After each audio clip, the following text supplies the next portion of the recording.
What's up, everyone? Thank you for tuning into the Bonus Point podcast brought to you by Macro Butter, Whale Bird Kombucha, and Osteo Strong LA.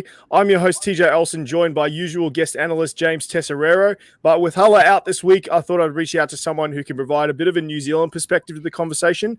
So I reached out to my good mate from Northern Rugby Union, Josh Hyde. Welcome in, Josh. How you doing, brother? Good, mate. How are you? Yeah, good, mate. It's good to see your face. It's been a long time since I've seen you, so it's a bit of background for our listeners and viewers at home. I met Josh a few years when he was the manager for the Auckland Women's Storm and Thunder campaign, but you've now moved north and you're now a community rugby manager and a women's high-performance rugby manager. So how is the transition like going from the big city up to Northland? It's a beautiful town up there. Yeah, it's not bad up here. So I obviously went from living in Auckland, working alongside you with the Thunder, and moved from a town of 1.8 million people to a small town right up the top of Northland called Monganui, and it got a population of about 800 people.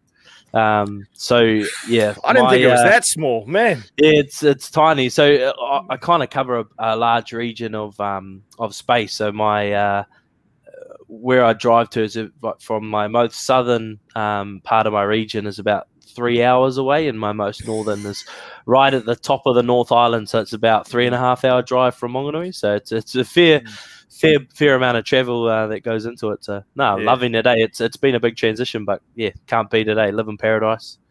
Putting a lot of miles on the car. No, that sounds good. But yeah, James, lots of footy action today to watch. The Crusaders, Blues, the Major League Rugby kicking off, Six Nations. What was your favourite spectacle today after such a packed day? Mate, I really enjoyed the LA Guiltinis match in the MLR.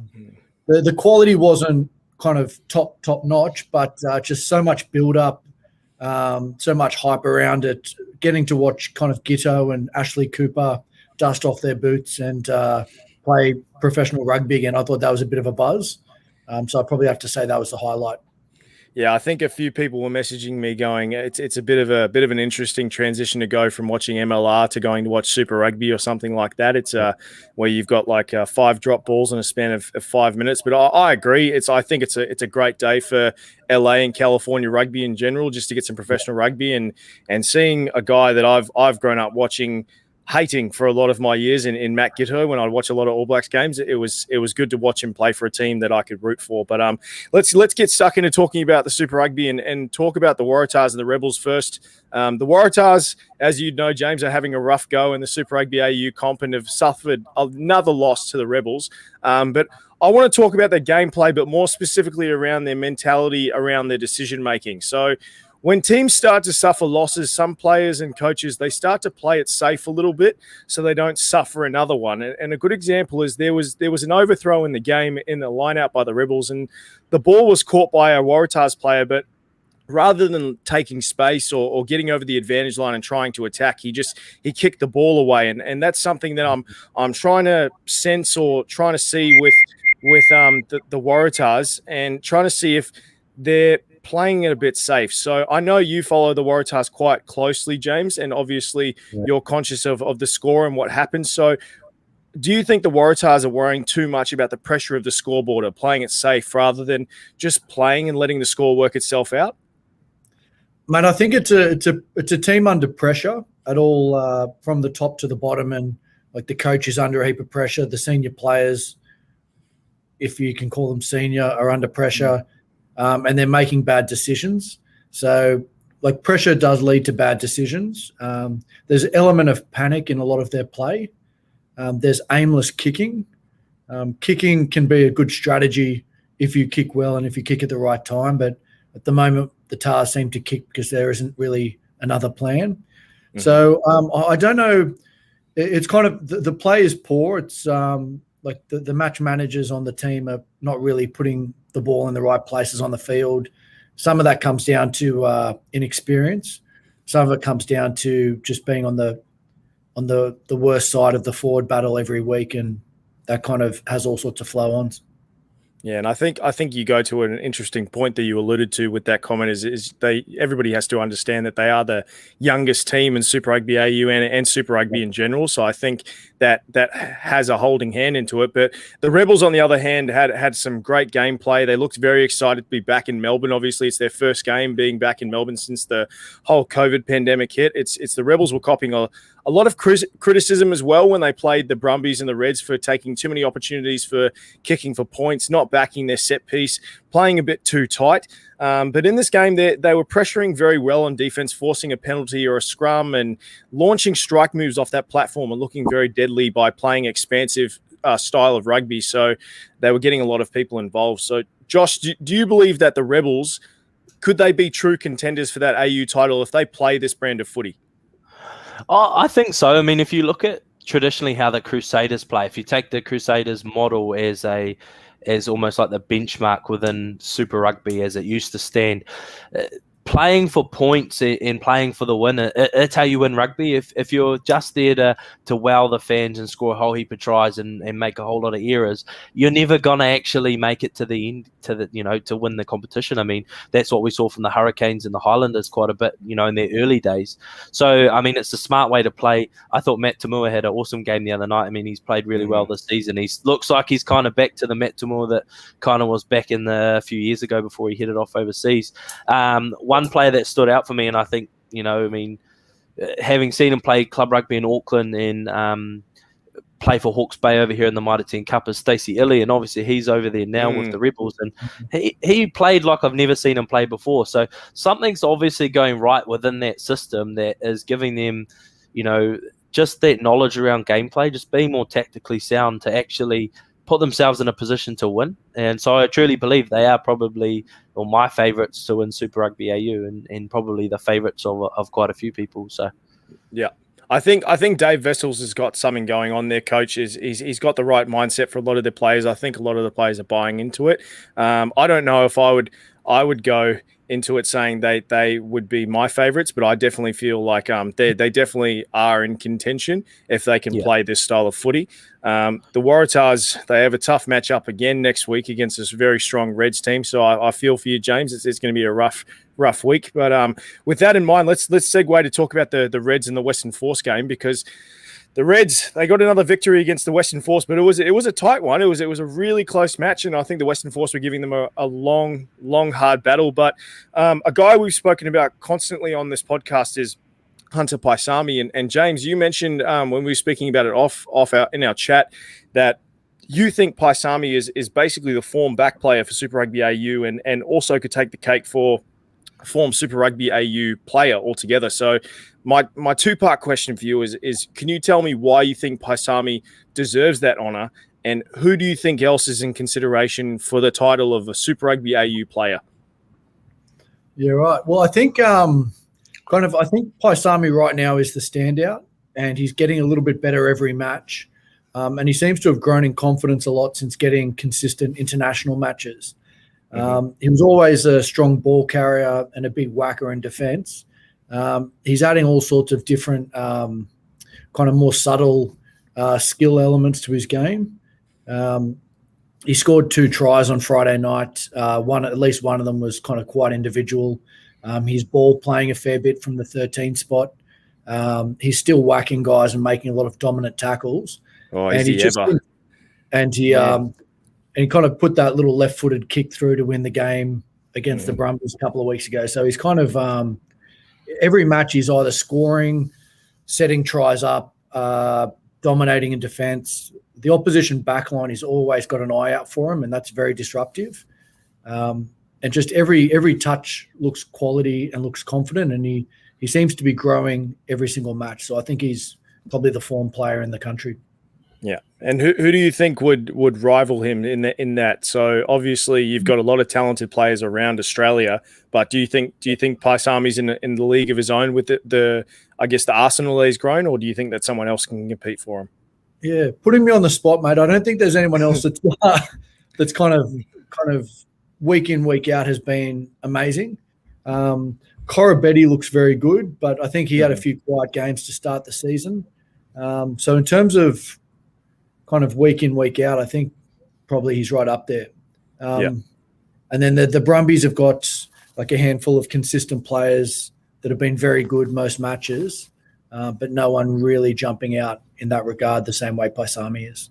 Okay, yeah. Josh, I'll put you on the spot before we move on to our force game. Is there anyone you're seeing in the Super Rugby AU that you think would be the form player or basically like the guy who would be the face of Super Rugby AU? To be fair, I probably haven't seen enough of Super Rugby AU in terms of whole games to really have much of a say. But I mean, Hunter Paisami's probably one of the ones that is right up there. But you could probably credit a lot of his consistency and ability around his partnership with Jordan Petaia at centre as well. Like they just combine so well. They really work off each other. Probably having an experienced 10 can help alongside that as well. So he's probably got a few little cogs around him that help him be consistent and at that level. So yeah, that's probably all I can add. Yeah, I think that's something that we're going to talk about later when we talk about David Havili, when we talk about the Crusaders. As James made a good point, is when you've got someone like Richie Mwanga and you've got Goodhue on either side of you, I think you have a strong ability to succeed. But we'll move on to the Force. And in the past, the Force were great rivals against the Reds because they out of 12 times they have beaten the Reds 8 times out of those 12. So I heard Michael Checker, he made a pretty interesting comment saying if the Force are able to lure teams into playing this style of rugby, slow down the breakdown, getting into an arm wrestle battle rather than getting into a flowy type of game, they're able to force teams into that section and just hold on to them until they get out of it. So Josh, the Force kept the score tight but weren't lucky enough to get the win. What should the Force focus on next week to try and get the win against the Brumbies? Well, I mean, in terms of if you look at it from a statistics point of view, they had everything on their side to win the game. So it probably just comes down to their system. Maybe they need to actually relook at it. I mean, they got turned over a lot. They weren't able to offload or anything. So in terms of their keeping the ball alive while they had all the position, they weren't moving the ball probably enough. And probably there was a few skip passes and stuff in the game the other night that I thought probably didn't need to go. So holding the ball a bit tighter, but then also just shoring up on defense. So it's probably a system issue. They actually need to work out where they're going and what they want to play. Do they want to play wide or do they want to play up the middle? And how are they going to do that? It could be as simple as bringing it back to the dreaded 1-3-3-1 system, something to just get them moving down the tram lines and as a team. So they don't need to be flashy like anyone else. They just need to play like the Force and hold on to that pill, but move forward always. Yeah, I think in previous years you have seen highlights of them where they're similar to a Crusaders. Obviously, the Crusaders are more well known for running that 2-4-2 setup, but once they get into the groove and they hold their setup, they don't need to do too many things flashy. Obviously, in later years, they've gotten crazy backs that can do flashy things, but once they are able just to rely on their setup, they just keep moving forward. So just before we move on the Super Rugby AU stuff, James, I'll come to you and then Josh, get you to round us off. Any plays or any players that you really enjoyed in this round? Mate, I can't believe you talked about the Tars Rebels match and didn't mention Tamua's chip and chase. I was gonna get to it, but it totally slipped my mind because I think that is basically in the running for try of the year. It has to be. It's that, especially with I think it was Nangawase. He was coming across and Tamua was still able to secure that ball for the try. I think it's definitely got to be in the running for it. And it was also quite important in the context of the match. It was 2 minutes before half time and it made 16-0 into 21-0. Yeah. And like the Tars were kind of just hanging in there and were potentially, like the coach probably had some positive things to say to the Tars if they'd gone in 16-0 and we're in this is how we claw our way back in. But a try like that, which was freakish 2 minutes before half time to make it 21-0 would have been absolutely deflating and probably finished the match. And it was a spectacular chip and chase. So that was the play of the weekend. Oh, man, shout out to State High boy, Matty Tamua. I love that guy when he's able to get flashy like that. But, Josh. I also should mention that when he regained, he was on the treadmill and he's lost a few steps in pace. Yeah. And, mate, there were props nearly running him down, but he did enough to score it. He's getting up there in rugby age. I mean, like he can't hold that speed forever. I mean, he's still doing all right. Yeah. Josh, any final plays over the Super Rugby AU weekend that you reckon were standout? Not that really come to mind. You guys have kind of nailed them, the ones that sort of stood out for me. But one comment I did want to make was the Waratahs just look really small. They look like Rob Penny's just run them for 6 months and hasn't actually bulked them up at all. I mean, just from personal experience, knowing Sam Caird, who's just moved over to the Waratahs from Northland, he just looks like he's dropped about 5-6 kilos, and that really does matter. You know, especially in the engine room. So, I mean, to me, they just look small, and they were getting bumped off every contact. And you know, there was, I think he got bumped off by Reece Hodge, and I'm like, mate, he's at 12. He should be putting him on his ass every time. So, yeah, I don't know. Like maybe it's looking at Rob Penny and how he's running them and how he prepared them. You know, are they ready to play Super Rugby, or are they more down in that domestic competition space? So you're saying the S&C coach is going into the room and hiding all the protein, hiding all the creatine, and just getting him on a nice leafy green diet. Yeah, well, it could be, but I mean, like Rob Penny, obviously being an ex Canterbury coach, you know, did he bring that kind of, you know, they're always known to be the fit and fast, but able to survive contact. So as he tried to replicate an environment that just wasn't ready or wasn't suited to the game. Well, I think Hulla on previous podcasts, he's spoken about that with the Chiefs, is having Gatlin come over and coaching in the UK for so many years and trying to implement a system that may not work or a lot of players won't relate to. So I think that's definitely a good point. James, do you think there would be any validity to that, or do you think that it's just something that is just a rare occurrence? I think Josh is spot on that the Tars are small and young and they're getting bashed. And it's very, very cliche, but if your forwards are getting bashed and not getting any momentum in attack in any areas of the game, the rest of the game comes very, very hard, and that's a lot of what you're seeing. So forwards are getting bashed, backs are inexperienced, a little bit of panic. We're small and we're young, and that none of that stuff is conducive to winning games. Okay, fair enough. We'll I mean, segue. Yeah, no, you go. Yeah, just to, like, you know, from another example of, you know, maybe we over here in New Zealand, we want to replicate the Canterbury system everywhere we go because it's obviously been so successful. You know, they win all the championships. We can't take anything off them. And now they've sent it up to Tasman, who are winning everything now. But it's happened before with a Canterbury or Crusaders coach going to Australia and not being able to find that success because something just doesn't work. So obviously we saw it in Robbie Dean. So, I mean, maybe just Canterbury and Australia just don't mix together. So I think you're spot on there, and most knowledgeable Australian rugby folks see the same thing. So just transplanting a champion coach out of a system which sets him up to win and dropping him in a Australian environment where none of those conditions exist doesn't mean you're going to be a winning team. And in some cases that works conversely. So like Robbie Dean's probably encountered things that he was less prepared for than an Australian coach. If that makes sense. Yeah. So No, that makes sense. He'd had ideal conditions. He'd had a talent advantage. He'd had amazing systems underpinning everything he'd done.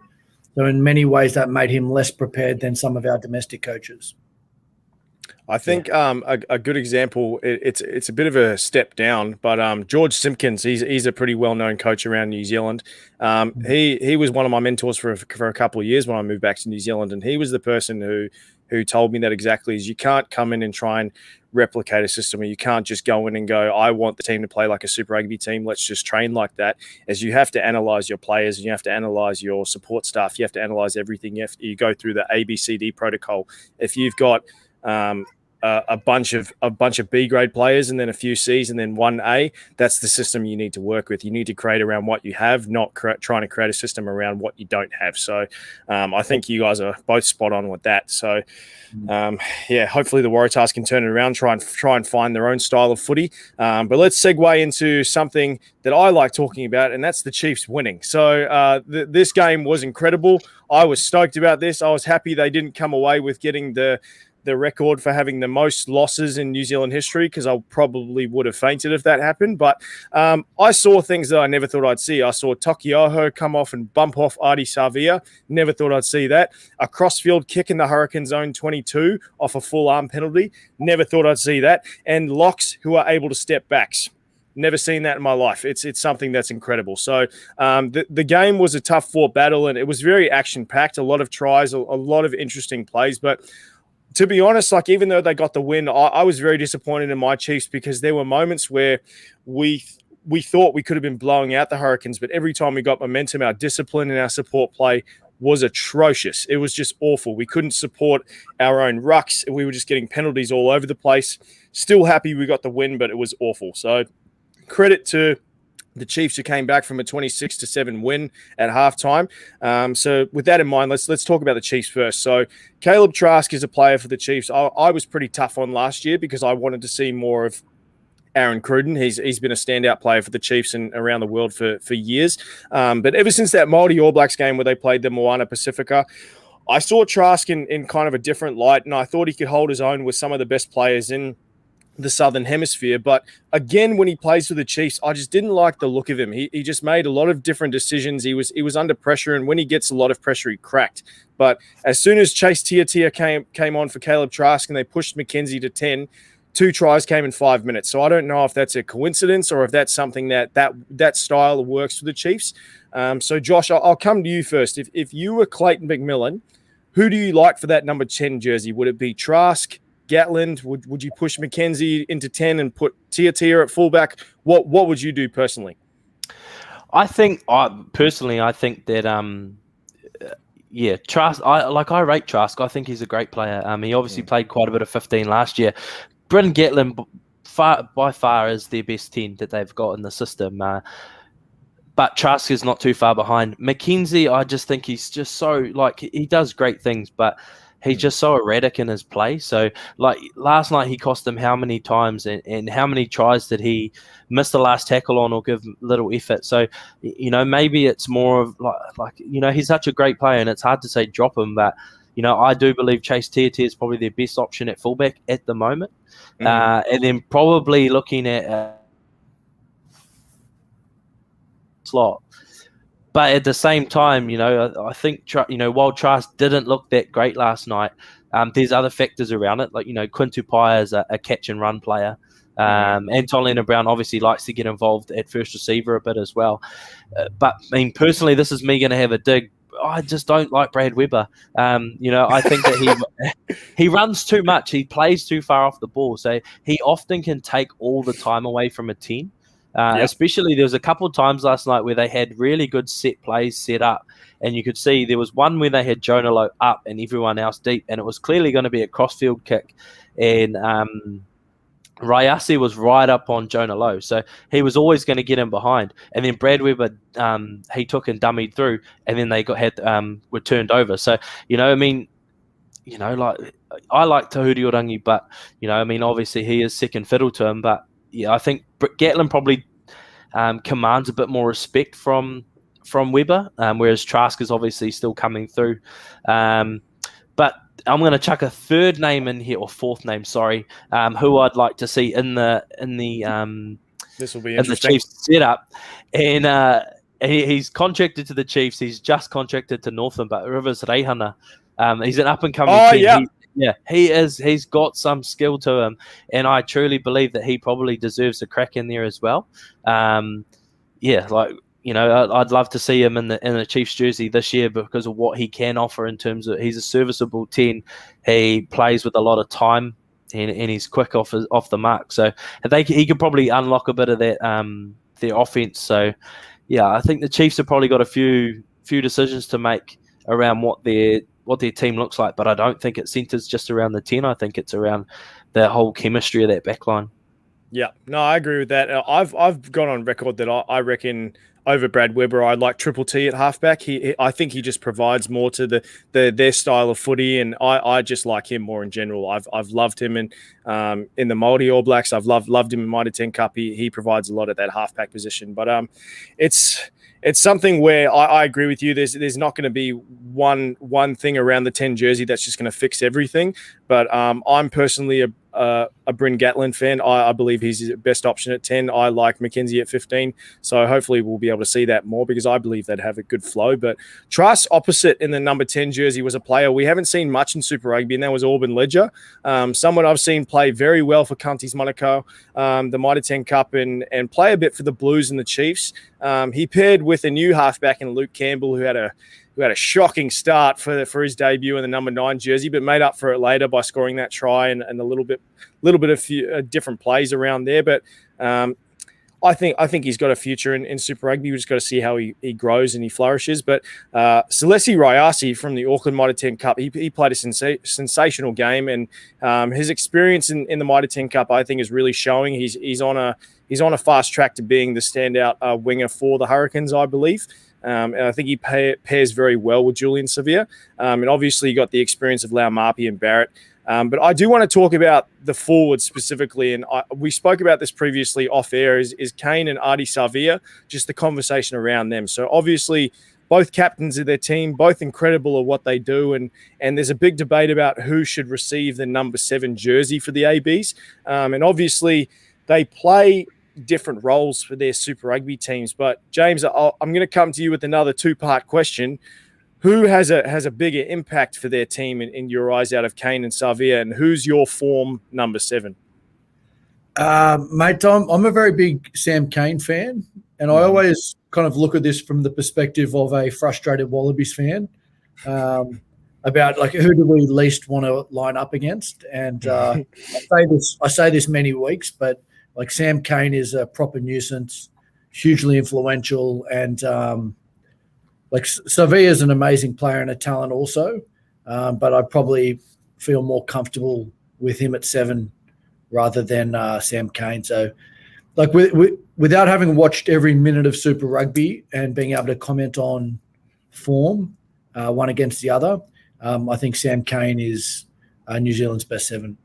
And Josh, I want to get your thoughts on this. Your thoughts on the number 7 jersey, or who has a bigger impact out of those two? What do you think? Like it's been a tough year with obviously Ardie playing 8, but he's playing like a 7 as well. So obviously, they're just playing 2 8s down at the Hurricanes, but they're a shambles. So he's doing so much. I mean, if he was able to replicate that work rate at the All Blacks level, and he's managed to do it this year largely. He's sort of had cramping issues in the past, where he hasn't really had them this year. So if he's able to replicate that work rate at All Blacks level, he's definitely the best 7 we've got. I think Sam Cane goes out of he just goes out of the picture too often. He can get stuck out on that edge and sort of out of the play for quite a bit of time. So I think Ardie really gets there for me at the moment. But in saying that, we've got so many good 7s and loose forwards around at the moment. You could go with any combination. It's ridiculous. Yeah. So just to sort of chuck a segue in there for you, I believe that Ian Foster and the All Blacks, they made a mistake by naming a loose forward as captain. So especially so early in the piece. It's our most populated, talented area that we've got in New Zealand rugby at the moment. And by taking one space out permanently, it's really put it's a real point of debate over here. You see Sam Cane's name there every week, obviously in the 7 jersey, and then so you've got to move Ardie to 8, so then you miss out a talent like Hoskins Satutu, who's got to either sit on the bench or out of the squad, and then you've got players like Fitu Kamukamu Douglas from the Crusaders who just don't even get a look in because they're not there. Lachlan Boucher misses out, and he's probably never ever going to get a spot because you've got Ardie playing 8 and you've got Sam playing 7.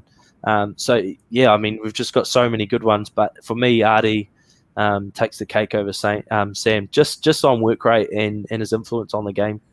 Yeah, no, I have somewhat of of a same sentiment as you when it comes to the captaincy, because I could, in one state of mind, I can understand where Fozzie was trying to go. He's trying to find someone who has that All Blacks experience, who's been in the program, and who can still have a bunch of longevity for the program. So they're trying to find someone that they can put in that position and just have in there for a few years, which is something that obviously is what you want. But I agree with a point where they could have gone in a few different other directions where they don't have to sacrifice such a pivotal position when it comes to selection all the time. So we'll see when it comes to the end of that. I think everyone's still talking about even just last All Blacks games where so many people were trying to get looks, like you said. But yeah, it's gonna be a rough All Blacks campaign for the last couple of years.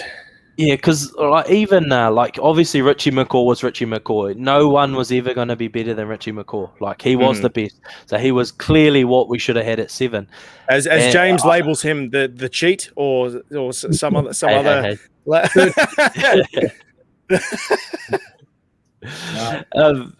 But yeah, I believe that this issue with the Sam Cane thing is not the first time it's happened, and it's not going to be a popular opinion, but Kieran Reid shouldn't have been the New Zealand captain. I thought there was times when there was way better number 8s playing, but they couldn't get a look in because Kieran Reid was captain. And, there was a lot of test matches there where he just didn't stand up, but you couldn't drop him because he is the captain. So, you're never going to get it perfect, but probably loose forwards where we need to move away from. There was a lot of whole other group of players that could have been selected.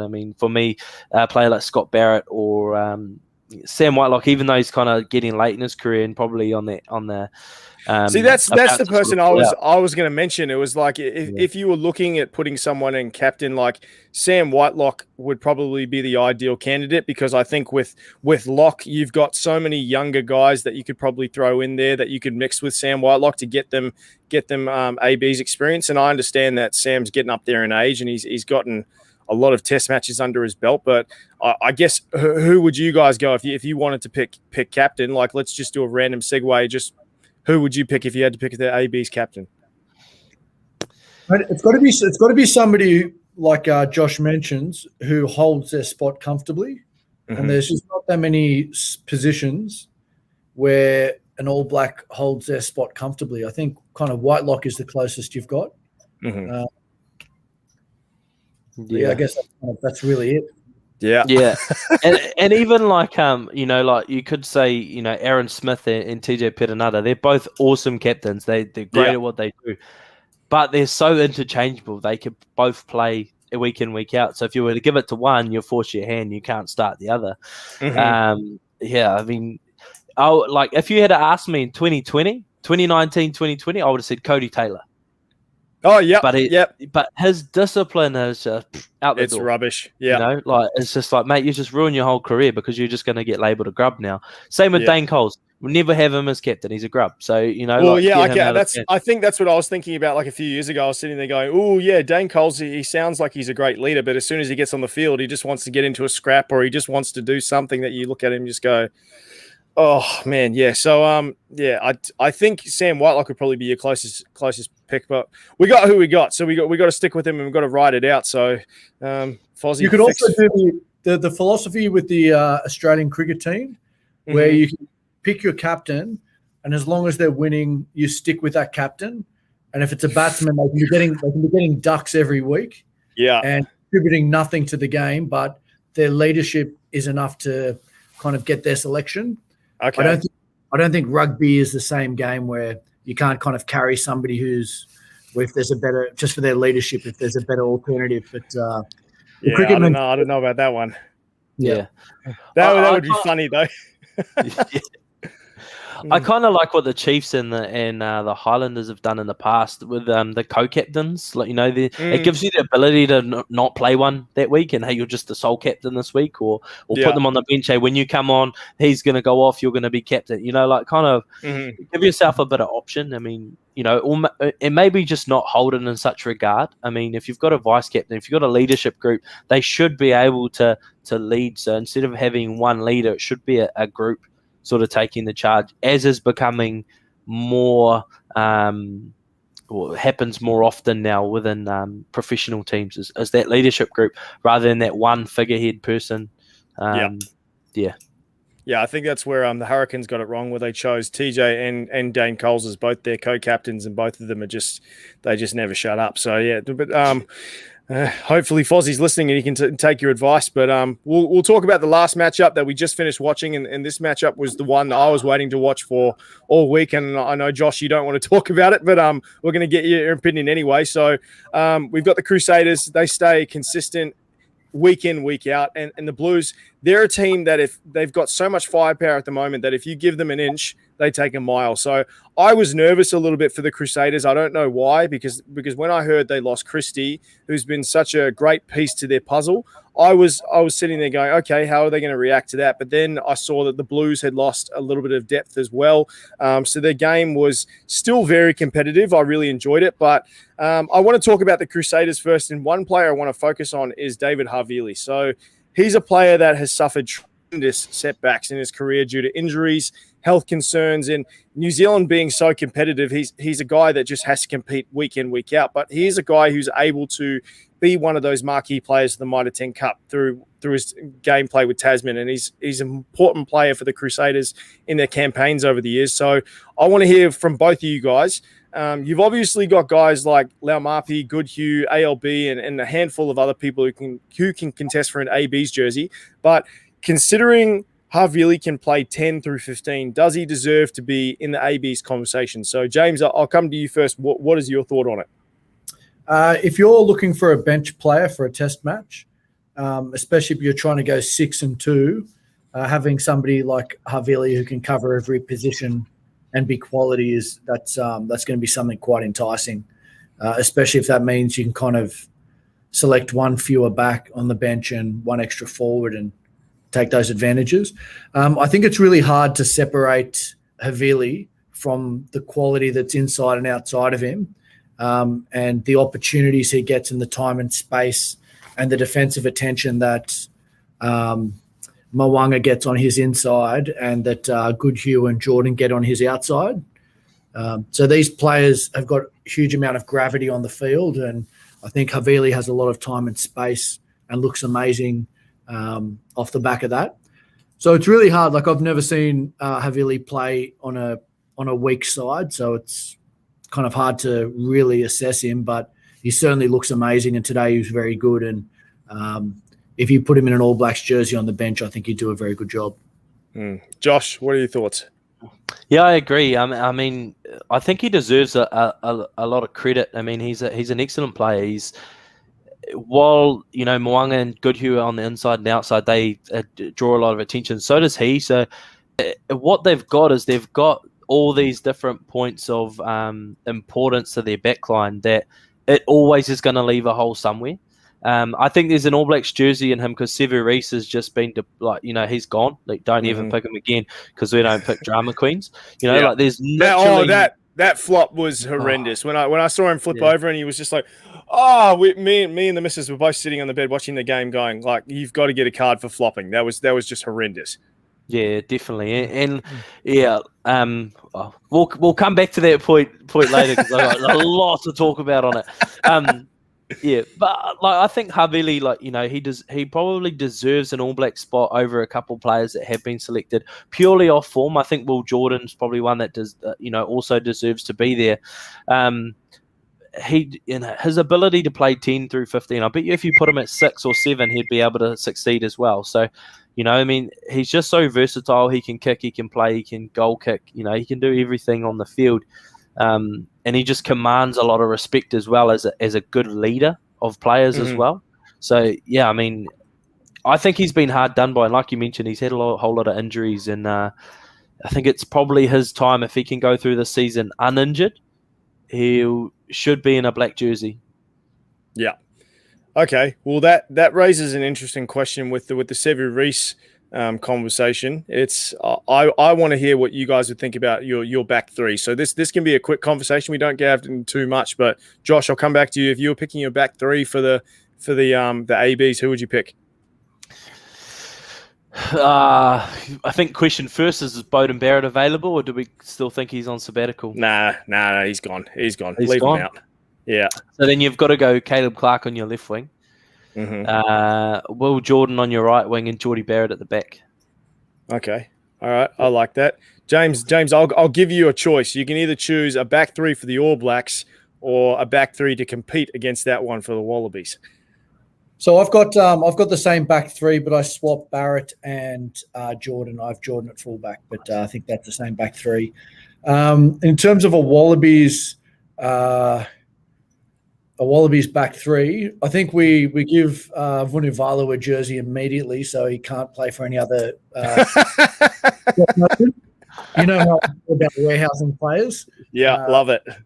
Mate, I think you can pick Vunivalu and Korobetti on two wings, and maybe Hodge at fullback. So you've got a massive boot, and you've got plenty of points in X Factor, and you've got an exit kicker. So I don't know how that goes in containing that All Blacks back three, but we're trying to be proactive and play footy. So that's what you do.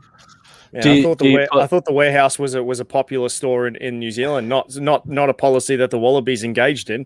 No. Throw them a quick Wallabies jersey early, and so he can't play for his country of birth. Oh man, Josh, what were you going to say?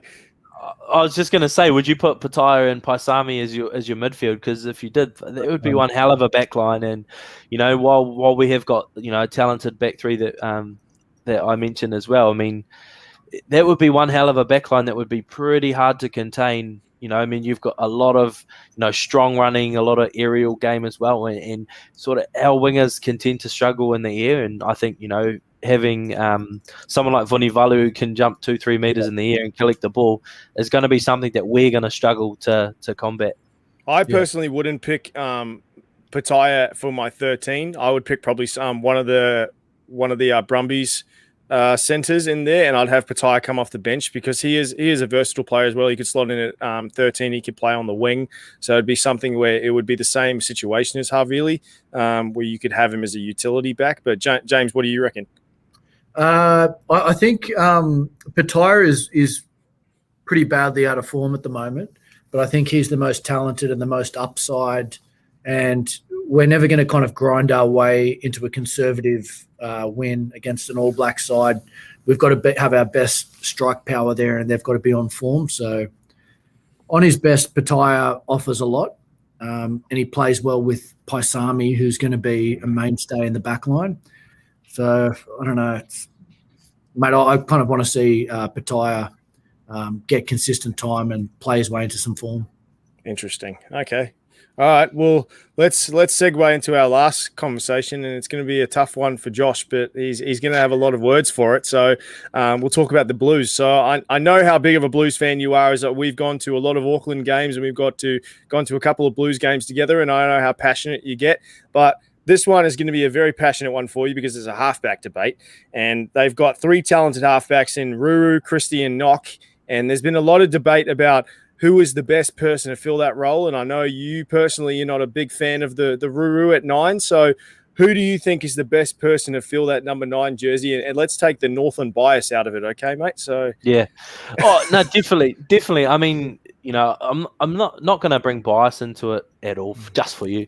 But, I think Sammy Knock does deserve that number 1 halfback spot for the Blues for whatever reason. I'm not too sure why he didn't play this weekend and why I was on the bench last weekend. But if you take last year's Mitre 10 Cup Championship final into consideration, if we've got Sam Knock at halfback for Northland versus Hawke's Bay, Folau Fakatava doesn't have the same impact that he does. We had Will Grant, a young Australian halfback, starting for us, and unfortunately it was just a bridge too far for him. So I think, Knock's able to carry that kind of form across from Mitre 10 Cup into Super Rugby, and he's just so much better. I mean, he's a distributor. He's tough. He's like a Lucy, so he's good defensively. Whereas Ruru, while he's good defensively and he's tough, he's just erratic. Like the Blues were on the 10-meter line. They've just won a scrum penalty. The ball's popped out. Sorry, they've won a scrum advantage. Ball's popped out, and he throws an erratic out the backdoor pass, which slows everything down. And then there's an intercept. We come back for the penalty, But Caleb Clark's 10 meters free on the outside are just simple hands. All he had to do was pass it, put a bit of effort into it. Ball gets out to him. We score a try. The Blues are now up by 9 points, I think it was at the time. You know, but instead we lost a penalty. They ended up going down. They scored down the other end, and then we're on the back foot for the rest of the game. Finlay Christie, give him another 2 seasons of Super Rugby. He's an All Blacks contention. He's just so good. He's tough. He's fast. He's zippy around the ruck. But he also makes really good decisions. And, he played a lot with Havili at Tasman last season in the Mitre 10 Cup. So I think Ruru he's definitely the 3rd best halfback in the Blues at the moment. I don't know why. I can't come up with any reasons why he's getting the start over Christie or Knock so consistently. I know Finlay Christie has only just come back from injury, so definitely need to be on the bench. But I would have had Knock starting today, especially against the Crusaders. Might be that that Bronco time he ran in preseason. They might not be factoring that in, considering won the best Bronco time in the team. But no, I hear you on that one. I think when you look at him, his consistency isn't on. He loves those flashy passes, and I think it's like 1 out of 10 that they come off good. So I've never really been a big fan of Ruru myself. I've said that to a few people, but some people don't like to agree with me on that one. But I've got a soft spot for Christie. I really like him. I think he provides a lot to this team, and I personally think the Blues really run very well with him. But that's not to say Sam Knock doesn't do the exact same. So I think they're neck and neck when it comes to it. I think when you've got Knock and you've got Christie as your 9 and backup 9, I think they're all over it. But yeah, Ruru plays that flashy university style of rugby. So yeah, there we go. I wonder if they're just trying to get their return on investment on strapping tape, because man, he has a lot of strapping tape on that knee. If he could tell me the last time he had a knee injury, that would be fantastic. Because that would be good. It looks like he's got an ACL or an MCL every day or something. So yeah, who knows? Okay. Well, James, I'll give you the final word. Was there anyone in the Blues team that you were really crash hot about, or you enjoyed? I think probably no one really particularly stood out. I thought their forward pack was much better in previous weeks. I've kind of I've been raving about their pack in previous weeks, but I think they came up against the gold standard in the Crusaders. I think he was kind of quiet today, but I think he's looking more and more like a 13. I think that bodes well for All Blacks selection. And I think every week that I watch Ione at 13, I think he looks more and more comfortable there and he's making better decisions.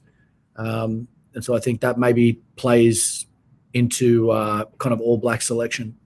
Yeah, no, I definitely agree with that. Is we've obviously spoken in previous weeks about just simple things that we need a 13 to do. He obviously provides a lot of athleticism and some amazing things that he can do in that position as opposed to a few other people. And I think he's starting to find his groove and he's getting that transition period. But yeah, as long as he stays consistent, I'm happy with it. If he doesn't, push him out to the wing. I don't want him involved in that 13 jersey. But good stuff today, boys. It was a good game of rugby, good weekend of rugby.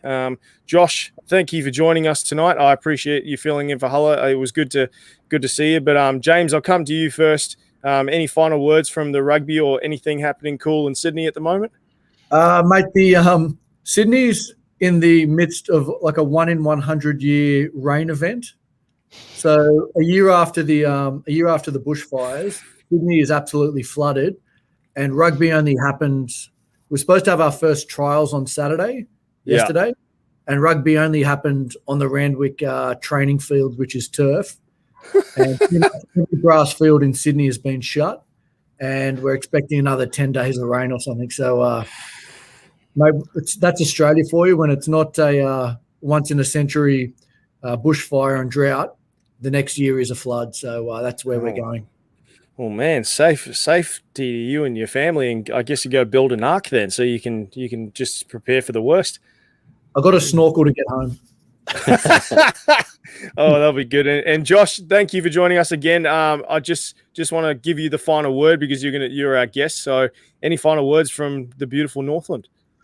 No, it's blue skies here, so don't want to skite or anything. Rub it in, salt in the wounds. But no, thanks for having me on. It's been really cool. I mean, TJ was a guest on a podcast that I was doing during the pandemic last year. So it's really cool to jump on yours and talk code, because we all love talking code. So I mean, I'd love to come on again in the future, and I love to keep in touch and watch what you guys are up to. So cheers for having me on.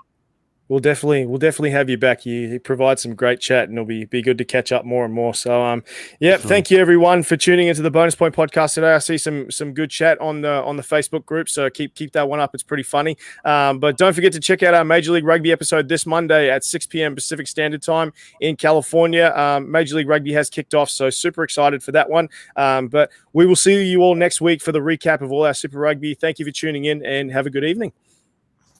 See you, mate. See you, team.